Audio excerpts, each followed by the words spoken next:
Estimados y estimadas estudiantes, sean bienvenidos y bienvenidas a este espacio virtual que conocemos cariñosamente como clase asincrónica, en donde continuaremos desgranando la comprensión lectora, viendo cuáles son los componentes de este monstruoso proceso cognitivo.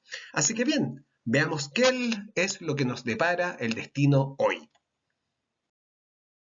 Lo primero a tener presente es que la comprensión lectora puede ser considerada un proceso interactivo. Interactivo en el sentido en que en ella interactúan distintos elementos. ¿Cuáles son estos elementos? Son representaciones. ¿Y qué es una representación? Un símbolo, algo que está por otra cosa. Cuando nosotros leemos un libro y leemos una oración que contiene una frase, por ejemplo, león, nos imaginamos el animal león. Cuando cerramos los ojos hasta podemos verlo, pero lo que estamos viendo no es realmente un león, sino nuestra idea de un león.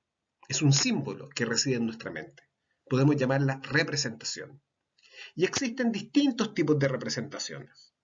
Si nosotros vemos el conocimiento y la mente humana como un plano, podemos encontrar 4 tipos distintos de representaciones, a saber, representaciones lingüísticas, es decir, palabras específicas que portan o no un significado. La palabra león tiene un significado que es claro. La palabra pero no porta un significado tan claro, más bien nos habla de una relación entre elementos. Ambas son representaciones lingüísticas. Y también hay representaciones proposicionales. Recordemos lo que era una proposición. Una proposición es el sentido de una oración, es decir, una afirmación que no está dicha en un idioma particular. Por lo tanto, una proposición no es puramente lingüística. It's raining y está lloviendo son 2 representaciones lingüísticas distintas, pero son la misma representación proposicional. En tercer lugar, tenemos las representaciones gráfico-visuales, que son todos aquellos elementos que tienen una representación, como su nombre lo dice, visual, y gráfica en el sentido de que se pueden representar, por ejemplo, con papel y lápiz. Un dibujo de una silla o un dibujo de un león son representaciones gráfico-visuales. Un monstruo que nosotros dibujemos sin nombre es una representación gráfico-visual, pero no es lingüística, no tiene nombre, no hay una palabra que lo represente. Por otro lado, por último, tenemos las representaciones matemáticas, que son el uso de los números para representar cantidades y relaciones entre esas cantidades. Pues bien, este espacio, este plano, este conjunto de representaciones interactúan entre sí para formar el discurso y el texto. Y a eso lo podemos denominar la esfera de lo local. Una oración, un párrafo, el titular de un diario. La portada de un diario es algo que está en la esfera local. Nos indica algo del aquí y ahora con representaciones lingüísticas, proposicionales, gráfico-visuales y a veces matemáticas. Pero cuando nosotros hablamos de la comprensión lectora, nos vamos a dar cuenta de que nuestra comprensión del mundo, a medida que va abarcando otros elementos, se va volviendo más global y por lo tanto esto va creciendo, ampliándose. En un proceso recursivo, nosotros tenemos que estas mismas representaciones pueden estar en un nivel más global. Pensemos, por ejemplo, en lo que es un capítulo de un libro o un libro en sí mismo. Es algo mucho más abarcativo que solamente esa página del diario que yo les decía o solamente ese párrafo. Pero también podríamos decir que hay una esfera más amplia todavía, que es la del aprendizaje y la aplicación. Y en esta esfera es donde esa comprensión que tenemos de las representaciones lingüísticas proposicionales, gráficos visuales y matemáticas interactúan entre sí para enseñarnos algo y es lo que nos permite aplicar. Por ejemplo, cuando escribimos un ensayo. Por ejemplo, cuando escribimos un manual. O por ejemplo, cuando nosotros utilizamos nuestro conocimiento sencillamente para crear algo. Cuando nos movemos en cada una de estas esferas, utilizamos estrategias distintas. No olvidemos que una estrategia es un procedimiento planificado que nos permite alcanzar un objetivo. Y por ejemplo, en la esfera de lo local, nosotros típicamente utilizamos estrategias de coherencia local, es decir, procedimientos mentales que nos permiten darle coherencia a distintas partes de una oración. Por ejemplo, la oración "me gustaría ir al cine, pero no tengo dinero", la entendemos como una frase en donde la segunda parte es objeción para el cumplimiento de la primera. Y para ejercer estas estrategias de coherencia local, típicamente nosotros llevamos los elementos del mundo a las relaciones causa-efecto. Buscamos puntos correferenciales y también nos fijamos en nuestras nociones léxicas, es decir, de las palabras que conocemos. Si hay palabras que no conocemos, difícilmente le vamos a poder dar coherencia a la oración. Luego, en la esfera de lo global, tenemos lo que se denominan macroestrategias, es decir, procedimientos mentales planificados que nos permiten aprehender con H intermedia el sentido general de un texto.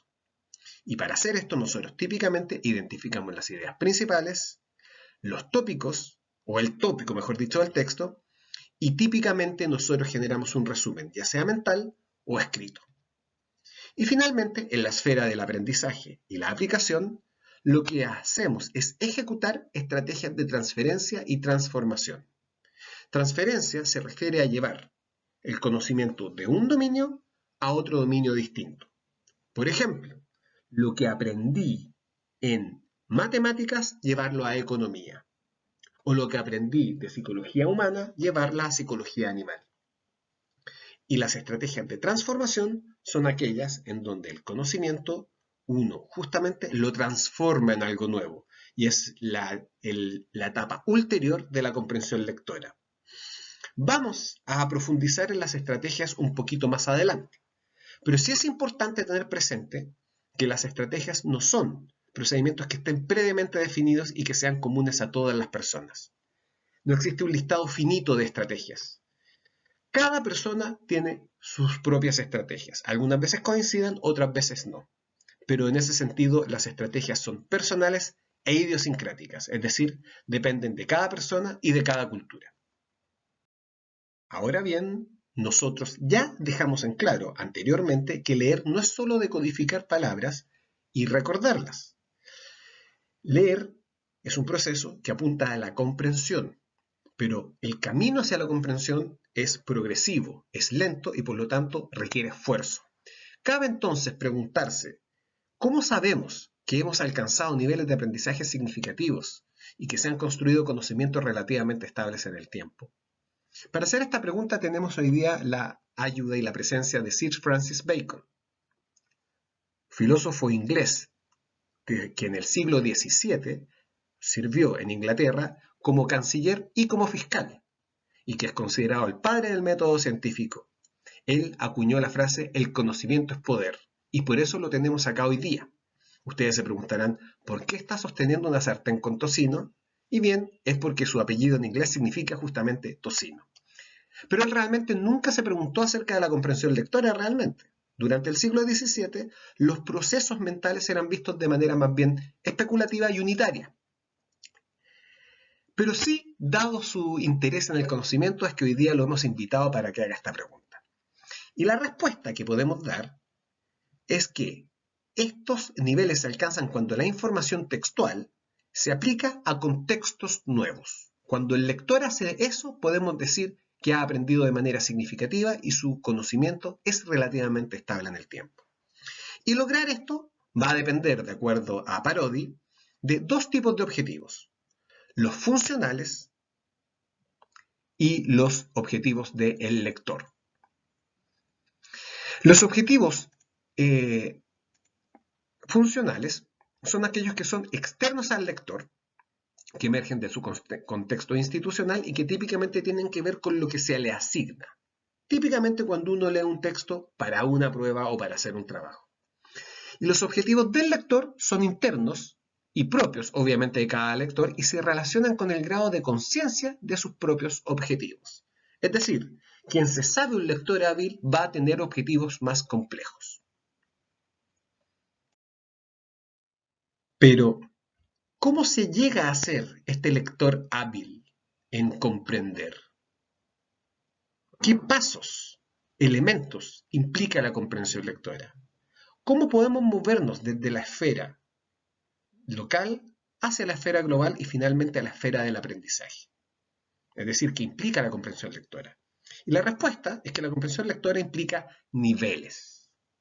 Es decir, distintas etapas y formas de acceder a la lectura. Primero está el nivel literal. De ahí hacia arriba vamos pasando por otros niveles, que son 3 más. El nivel inferencial, el nivel crítico y el nivel creativo. El nivel literal es aquel en donde la información textual se decodifica y las palabras cobran sentido. Ese es el nivel en el cual estaban operando ustedes cuando en la clase pasada respondieron las preguntas que hicimos en ese texto que estaba escrito en un pseudo castellano. ¿Se acuerdan del plot raw? Si no lo recuerdan, pueden volver a la clase anterior. Pero ustedes fueron capaces de responder preguntas de un texto que no tenía ningún sentido, porque ustedes lo único que hicieron fue buscar la presencia de palabras, o mejor dicho, pseudopalabras, en el texto. Luego las ubicaron en las preguntas y con eso llegaron a las respuestas. Pero eso es solamente un nivel literal. Luego tenemos un nivel inferencial. El nivel inferencial es aquel en donde el lector utiliza la información del texto para crear información nueva que no está contenida en él. Es, por lo tanto, conocimiento tentativo que debe ser sometido a comprobación. Y típicamente esto se ve en que cuando nosotros vamos leyendo, vamos haciendo inferencias. Por ejemplo, si una novela parte diciendo: iba caminando de noche por el bosque bajo la luna llena, cuando de repente, antes de que nosotros siquiera llegamos a la palabra de repente o a la expresión de repente, vamos a tener una noción de qué es lo que se puede aparecer. ¿Un hombre lobo? ¿Un extraterrestre? ¿Un asesino? En general, nos llamaría mucho la atención que el texto continuara diciendo: cuando de repente un televisor cayó del cielo. Eso violaría nuestras expectativas, porque típicamente cuando vamos leyendo, nos vamos haciendo, o mejor dicho, vamos rellenando ciertos vacíos que nos va dejando la lectura. Y luego pasamos al nivel crítico, que es aquel en donde uno hace juicios respecto de la idoneidad de la información, la conveniencia de creer la información, la utilidad de aplicar esa información. Es decir, aquel nivel en donde nosotros juzgamos lo que leemos como bueno o malo, como cercano o como lejano. O en fin, aquel nivel en donde nosotros nos generamos una opinión. Y finalmente, el nivel creativo es aquel en donde nosotros utilizamos la información capturada para crear algo nuevo. Veamos estos niveles con mayor detalle. Podemos plantear la siguiente pregunta. En una rama hay 6 pájaros y un sujeto está haciendo caza deportiva. Ve a los pájaros, apunta y dispara. Le da a uno. La pregunta es: ¿cuántos pájaros quedan? Muchos de ustedes me dirán: quedan 5, porque podemos hacer una resta simple. Había 6 pájaros, se elimina uno, es decir, 6 menos 1, 5. Quedan 5 pájaros. Si responden eso, están en el nivel literal, porque están haciendo una operación matemática en base a lo que plantea, a lo que describe la situación. Y la respuesta es relativamente acertada. Pero alguien podría decirme: no, Alejandro, no quedan 5 pájaros. La respuesta es que no queda ninguno. ¿Por qué?, preguntaría yo. Porque al oír el disparo, las otras aves levantan el vuelo. Y efectivamente así es. Si conocemos el comportamiento de los pájaros, a qué le tienen miedo y cómo reaccionan ante un disparo, sabremos que efectivamente levantan el vuelo con los ruidos fuertes. Si alguien responde que no queda ningún pájaro, entonces está ya en un nivel inferencial, porque está utilizando el conocimiento que tiene del mundo, particularmente de las aves, para dar una respuesta acerca de qué pasaría si esta situación fuera real. Está infiriendo algo que no está contenido en la pregunta. Pero alguien podría decirme: Alejandro, este sujeto estaba haciendo caza deportiva. No me gustó tu ejemplo. no me gustó tu pregunta porque no es bueno dispararle a las aves, mucho menos solamente por deporte. Y la verdad es que si alguien o si alguien me da esa respuesta, lo que está haciendo es que está accediendo al nivel crítico, porque ya está tomando la información y está tomando partido respecto de ella. Ahora bien, si alguien compone un poema, una elegía por el pájaro muerto, entonces está llegando al nivel creativo. Si se dan cuenta, al leer nosotros podemos acceder a estos distintos niveles. No está mal acceder al nivel literal, lo que está mal es quedarse exclusivamente en él. Obviamente el nivel crítico es al que es más difícil de acceder y no siempre podemos acceder a él. No siempre vamos a estar creando información nueva en base a lo que nosotros leemos. Pero sí, es cierto que, como quiera que sea, siempre es bueno acceder por lo menos al nivel literal, al nivel inferencial, perdón, y al nivel crítico. Ahora, ¿cómo transitamos a través de estos niveles? O lo que es lo mismo, ¿cómo pasamos del nivel literal al nivel creativo? Y eso lo hacemos dando pasos, pasos de la comprensión lectora, que son 7, y de los cuales el primero es sencillamente leer, que es la primera acción en el proceso de comprensión, y que consiste en extraer la información que está contenida en el texto a través de la decodificación de los sistemas semióticos, es decir, extrayendo la información desde lo que es el texto, desde lo que son los gráficos presentes, con la finalidad de hacerse una idea general de lo que se trata el texto. Corresponde básicamente a decir el conocimiento, y es extraer información y retenerla. Y eso lo vemos acá representado por esta lectora que está sentada en una silla invisible.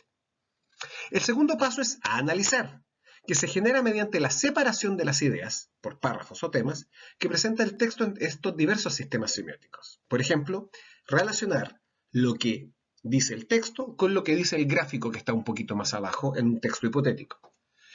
El análisis puede ser estructural, es decir, de cómo está compuesto el texto, lingüístico, es decir, de qué significan las palabras, o lógico, es decir, si tiene sentido o no lo que estoy leyendo. Luego, en tercer lugar, tenemos inferir, que es extraer la información implícita del texto en términos locales y globales mediante una serie de estrategias durante la lectura. Por ejemplo, tratar de adivinar lo que va a decir el texto a continuación. Y para hacer esto, nosotros tenemos que relacionar la información que tenemos en el texto frente a nuestro, es decir, la información nueva, con la información que ya conocemos, es decir, nuestro conocimiento personal. En cuarto lugar, como cuarto paso, tenemos interpretar, que es atribuir el significado correcto a lo leído, para lo cual es necesaria la inferencia previa. Y este paso está representado acá por esta ilustración que a mí mucho me gusta, porque representa una característica muy propia de los seres humanos. Acá nosotros vemos a dos personas, uno de corbata roja y otro de corbata verde, discrepando en torno a la letra que tienen al frente. Uno dice que es una Q, el otro dice que es una B larga. Y nosotros entendemos que su diferencia proviene de su punto de vista. Cada uno ve la letra desde un punto de vista distinto. Y esta es una excelente metáfora de cómo nosotros abordamos la realidad. Nuestra interpretación de ella va a depender de nuestra perspectiva de las cosas. Y refleja además un adagio que es muy útil en la vida, y que es que no porque tú tengas razón, los demás están equivocados. Ahora bien, estos pasos se corresponden con los niveles que vimos previamente. Leer y analizar típicamente los ubicamos en el nivel literal. Inferir e interpretar corresponden más bien al nivel inferencial. Como cuarto paso, tenemos sintetizar, que es dar cuenta de lo comprendido con las propias palabras del lector. Requiere lectura, análisis, inferencia e interpretación. Y que claramente implica, entre otras cosas, reducir la cantidad de información que uno maneja. Uno no puede memorizar un libro entero. Por el contrario, uno lo que recuerda, lo que retiene, es una idea general de él. Lo mismo pasa en todo orden de cosas cuando leemos. Una frase larga, nosotros la vamos a reducir a una frase corta. Y así sucesivamente. Eso es sintetizar. Pero no basta con eso. Después de sintetizar, tenemos que valorar y criticar, que es básicamente generar una opinión respecto de lo leído, para lo cual es necesario haber previamente captado el significado de ello, haber establecido relaciones intertextuales y haber deducido relaciones de causalidad. Es decir, una vez que nosotros comprendemos lo que nos plantea el texto, somos capaces de tomar partido respecto de él. Por ejemplo, cuando nosotros no creemos lo que nos dice un texto, cuando nosotros consideramos, por ejemplo, que una noticia es falsa, o por el contrario, cuando nosotros creemos que una noticia es verdadera. Y por último tenemos transformar el conocimiento, que es proponer transformaciones de significado analógicas de los contenidos parciales o globales del texto. El primer paso corresponde al nivel literal en este caso, pero también al nivel inferencial. Lo que es valorar y criticar al nivel crítico, y transformar el conocimiento ya es parte del nivel creativo. Ahora bien, ustedes se preguntarán, ¿por qué les cuento todo esto? ¿Por qué tanto análisis descriptivo acerca de los niveles y los pasos de la comprensión lectora? Yo no necesito saber cómo funciona un celular para usar un celular. De la misma manera podrían decir, yo no necesito saber cómo funciona la lectura para leer bien.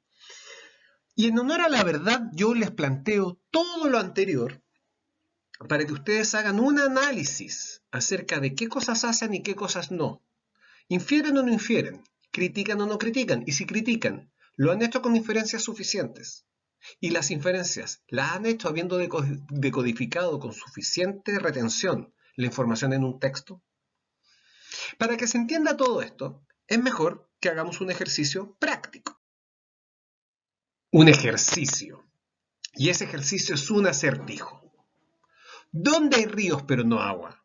Ciudades pero no edificios. ¿Y bosques pero no árboles? Dense un tiempo. Pongan pausa en el video, porque les voy a dar la respuesta en 3, 2, 1. En un mapa. Si ustedes respondieron correctamente este acertijo, entonces hicieron correctamente una inferencia que no fue fácil de hacer. Acá se observa esto del nivel inferencial in situ, es decir, en el lugar donde se juega la comprensión lectora, que es en el uso del lenguaje. ¿Y qué son los acertijos sino desafíos lingüísticos e inferenciales? Vamos a hacer más ejercicios. Los primeros ejercicios van a estar en el nivel literal, y para ello vamos a tener que tener presente que este nivel da cuenta de la recuperación de la información que se encuentra explícita en el texto, como ya vimos.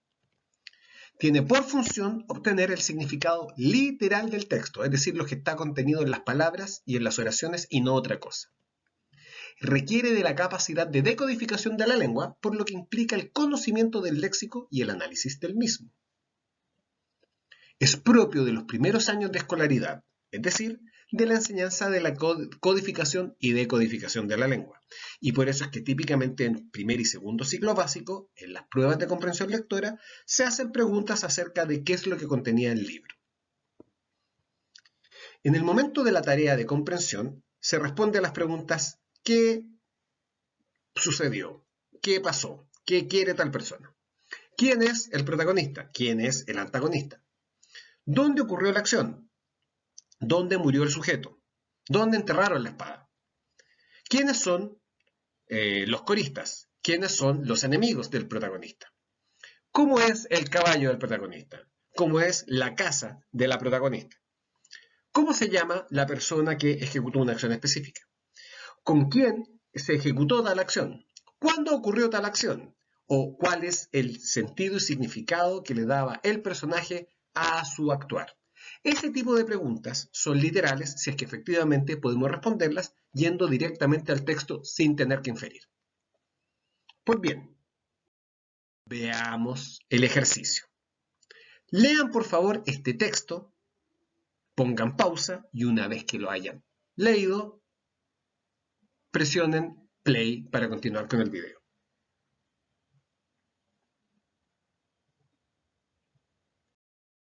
Respecto del texto, vamos a hacer dos preguntas literales. En primer lugar, ¿cuáles son los objetivos que pueden alcanzar los niños que presentan discapacidad intelectual? Y en segundo lugar, ¿por qué es beneficiosa la convivencia entre pares, es decir, entre chicos con y sin retraso mental? Para responder estas preguntas, solo tienen que volver hacia atrás en el video al texto y ahí encontrarán las respuestas. Ahora vamos a hacer ejercicios del nivel inferencial. Y para hacerlos es importante tener presente que una inferencia es información que está implícita en el texto y que es portada por el lector. Se trata de un nivel interpretativo que se desarrolla antes, durante y después de la lectura. Es decir, antes de leer, uno ya puede inferir cosas respecto del texto. Se supone que no se puede juzgar un libro por su portada, pero todos hacemos juicios, a pesar de que sepamos que la información que nos generan esos juicios no necesariamente se van a cumplir. Durante la lectura hacemos inferencias y después, una vez que ya hemos cerrado el libro, que ya hemos leído la última página de ese libro, aún así podemos seguir iterando respecto de esa información e ir haciéndonos preguntas respecto de lo que no estaba contenido en el texto y que quizás nosotros podamos contestar. Por otro lado, el nivel inferencial exige una atribución de significado relacionándolos con las experiencias personales y el conocimiento previo que posee el lector sobre el texto. Y en tercer lugar, algunas inferencias son automáticas y están fuera del control del lector, mientras otras son deliberadas y no todos los lectores las llevan a cabo. Es decir, inferimos aunque no queramos. Y para inferir aquello que es más importante, requerimos esfuerzo. Aquí debemos formularnos preguntas de más alto nivel, es decir, que no se responden en el nivel literal y que motivan la búsqueda de nueva información. Por ejemplo, ¿qué pasaría antes de? ¿Qué otro título podría llevar el texto? ¿Qué otro título podría llevar este capítulo? ¿A qué se refiere el autor cuando dice esto? ¿Qué relación habrá entre el elemento X y el elemento Y? ¿O qué conclusiones se pueden sacar de este párrafo, de esta oración o de este capítulo? ¿Qué crees tú que quiso decir el autor? ¿Qué crees tú que pasaría si? Todas estas son preguntas importantes que se deben hacer a nivel inferencial, pero no son las únicas. Lo importante es especular. Pensemos, por ejemplo, en este texto. El niño se tomó el vaso entero después de calentarlo en el microondas. En primer lugar, ¿a qué se refiere con el niño se tomó el vaso? ¿Quiere decir que agarró el material del que estaba hecho el vaso, lo volvió líquido y se lo bebió? Por supuesto que no. Se refiere a que el niño se tomó el contenido del vaso. Pero eso no está explícito, está implícito, es figurativo. Y por otro lado, ¿de qué bebida estamos hablando? ¿Cerveza, Coca-Cola, leche o champaña? ¿De qué bebida creen ustedes que estamos hablando? Y la respuesta correcta es leche. ¿Por qué digo yo que es leche? Porque quien tomó la bebida era un niño. Eso descarta la cerveza y la champaña. Perfectamente un niño podría beber cerveza y podría beber champaña. Lo raro sería que se lo tomara entero. Por otro lado, dice el texto que el niño calentó el vaso y el contenido del vaso en un microondas. Los niños a veces cometen errores, pero en general saben que no deben calentar elementos de metal en un microondas. E incluso, si el niño hubiese cometido ese error, es imposible que lo hubiese tomado después de calentar la lata de Coca-Cola en el microondas, que hubiese tomado la lata y se hubiese bebido el contenido porque se habría quemado. Podría haber hecho el intento de beber el contenido de la lata de Coca-Cola, pero lo más probable es que la lata hubiese explotado dentro del microondas. Y si no explotó, el niño se habría quemado al llevarse la lata de Coca-Cola a la boca. Por lo tanto, no se habría podido tomar el contenido entero del vaso. La única opción posible entonces es que haya calentado un vaso de leche y se haya bebido toda la leche de él. Eso es una inferencia. Vamos a hacer otro ejercicio. Las cajas contenían pizzas distintas a las que pedí y de hecho la boleta a mi nombre tenía información errónea. No debería haberle pagado al repartidor ni mucho menos haberle dado propina. Preguntas. ¿Por qué el narrador considera que no debería haber pagado la entrega? ¿Y qué les hace creer eso? Por otro lado, ¿es una inferencia automática relacionadora o es una inferencia deliberada optativa? Segunda pregunta, ¿fue justo dar propina? ¿Qué les hace creer eso? Y nuevamente, ¿es esa una inferencia automática relacionadora o deliberada optativa? No les voy a dar las respuestas están en ustedes. Otro ejercicio más. Por favor, lean este texto, pongan pausa y leanlo. Una vez que lo hayan leído, presionen play para ver las preguntas a continuación. Voy a darles las preguntas en 3, 2, 1. ¿Qué significado tienen las palabras destacadas con cursiva? ¿Cómo supieron cuál era este significado o cómo descubrieron ese significado? ¿Qué tipo de inferencia es la que realizaron aquí? Nuevamente, no les voy a dar las respuestas porque esas respuestas son idiosincráticas, es decir, dependen de factores internos y culturales de cada uno y cada una de ustedes. Otro ejercicio más. Lean el siguiente texto y respondan las preguntas de la siguiente diapositiva. El texto es este. Y voy a pasar a la siguiente diapositiva en 3, 2, 1. Las preguntas son las siguientes. ¿Cuál es la idea central del texto? Típica pregunta de PSU. Todo lo que pasa en el mundo es producto de la investigación científica. La investigación científica ha permitido infinidad de descubrimientos e inventos. El hombre ha realizado muchos descubrimientos o la investigación científica sirve para desarrollar inventos. ¿Cuál de estas alternativas mejor representa la idea central del texto? Y por otro lado, ¿qué tipo de inferencias realizaron aquí? Nuevamente, no les voy a dar yo la respuesta está en ustedes. Vamos a pasar a la siguiente diapositiva, que se refiere ya al nivel crítico. Por ejemplo, cuando uno dice, wow, este libro me parece interesante, y pasa, a veces sucede que esa tarea de lectura que a uno le dan en una asignatura, al principio parece ser muy latosa, pero a medida que va avanzando uno en el texto, va haciéndolo sentir a uno cautivado. Si ustedes tienen ese juicio, déjenme decirles que están en el nivel crítico. Y al respecto les tengo que decir que este nivel es dominado también el de la evaluación apreciativa. Se discriminan en este los hechos de las opiniones y se integra la lectura en las experiencias propias del lector, llegándose a un grado de dominio lector caracterizado por la capacidad para emitir juicios personales acerca del texto, valorando la relevancia del mismo. Por ejemplo, si ustedes le preguntan a alguien, oye, ¿y qué tal el texto que nos dieron, por ejemplo, en fundamentos socioculturales? Y la otra persona les dice, era bueno. La verdad es que eso es un juicio muy básico, que no aporta información, no nos dice nada realmente y por lo tanto no podemos decir que pertenezca al nivel crítico. No es realmente un juicio. Es casi solo una respuesta automática. Pero si el sujeto nos responde, mira, era un texto desafiante, la verdad es que se entendía a la mitad, yo creo que el autor lo que quería era más bien no darse a entender para ser juzgado como intelectual y la verdad es que me cargó por lo mismo. Yo creo que realmente el autor decía en muchos párrafos algo que podría haber dicho en 2. Eso ya es un juicio crítico que puede estar fundado o no, pero aporta información que va más allá solamente de decir bueno o malo.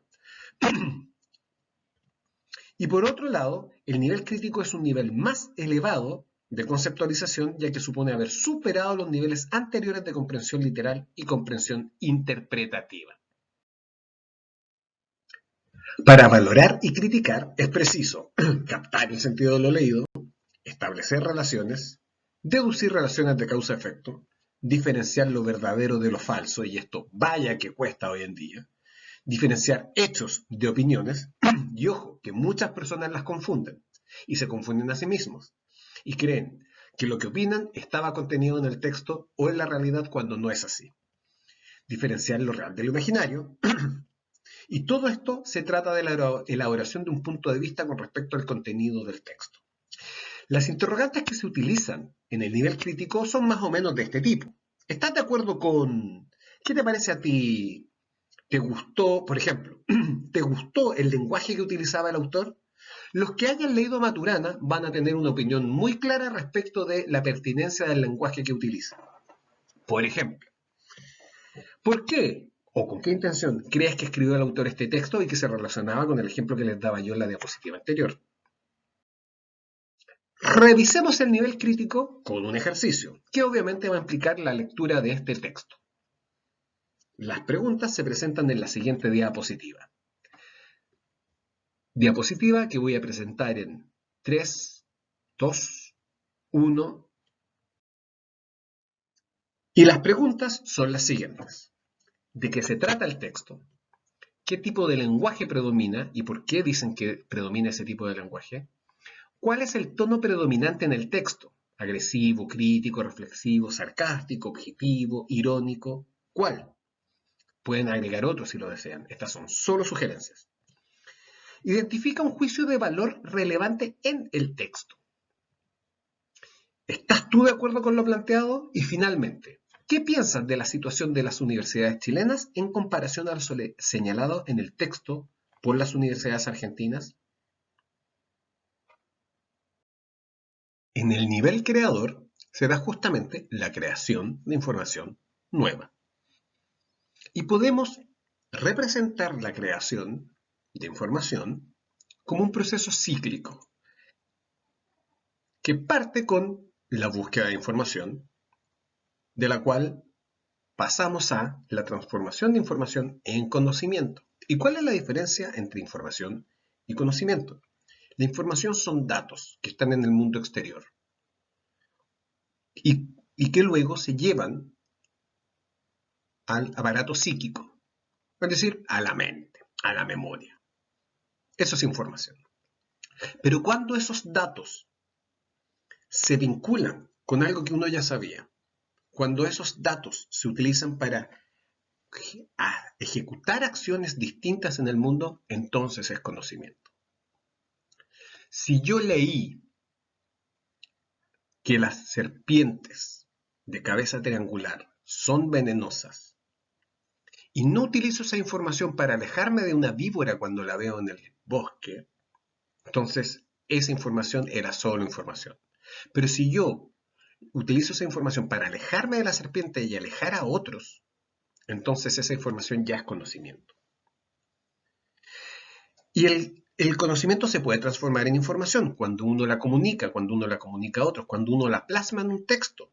O por ejemplo, cuando uno crea un cartel, hace un cartel que dice, cuidado, serpientes venenosas en el área. Esa información debe ser comunicada. Y esa comunicación de información permite buscar más información y así circularmente. Esta cita que tienen al frente y que tiene más de 20 años, sigue siendo tan válida como el momento y el contexto en el que se acuñó. Y nos refleja cuál es el estadio último al que debe acceder el lector universitario, a ser un lector experto, alguien que no solo comprende, sino que sabe que comprende, y qué comprende, y cuándo no comprende. El peor lector es el que no se da cuenta de que no está comprendiendo. Y para llegar a esta experticia en la lectura es necesario haber dominado los 4 niveles de la comprensión lectora. El nivel literal, el nivel inferencial, el nivel crítico y ojalá el nivel creativo. Para aterrizar esto vamos a hacer otro ejercicio. Lean el siguiente texto y realicen las actividades que se presentan a continuación. Voy a pasar a la siguiente diapositiva en 3, 2, 1.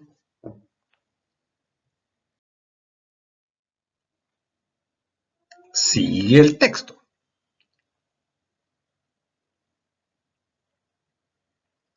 Voy a pasar a la siguiente diapositiva en 3, 2, 1. Y ahora las preguntas, que tienen una particularidad. En primer lugar, ¿qué son las hipótesis? En segundo lugar, ¿cuáles son las características o beneficios de las hipótesis? Luego te voy a pedir que titules cada párrafo. En cuarto lugar, y acá es donde viene la particularidad, titula el documento y compártelo con tus compañeras y o compañeros o con un grupo de ellos y ellas. Por ejemplo, a través de WhatsApp. Definan ustedes cuál va a ser el sistema por el cual lo van a hacer, si lo van a hacer en el grupo curso, si lo van a hacer en la sección, si lo van a hacer con algunas personas, pero pongan a prueba la idoneidad del título que ustedes están generando y analicen el título que otras personas proponen. En quinto lugar, expon por favor brevemente el documento a tus compañeros y o compañeras o a un grupo de ellos o ellas. Y por último, elabora un comentario breve sobre los títulos propuestos, juzgando por qué son o no son apropiados para el texto. Y finalmente les voy a dar las respuestas a algunas de las preguntas de la diapositiva anterior. Así que si no has hecho todavía el ejercicio, pon pausa. Si ya lo hiciste, déjalo correr.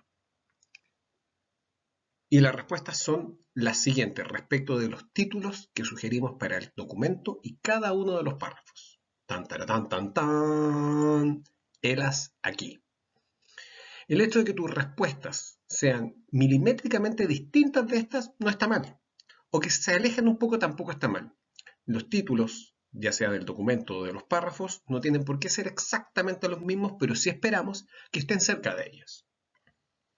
Así que bien, espero, damas y caballeros, que la sesión de hoy día haya sido provechosa para que ustedes reflexionaran en torno a los pasos de la comprensión lectora, cómo estos deben vincularse con distintos niveles y cómo estos niveles les permiten alcanzar las esferas en las cuales se juega el significado, la retención y la interpretación de un texto académico. Lo que es esta clase, y nos vemos a vuelta del receso. Que estén muy bien.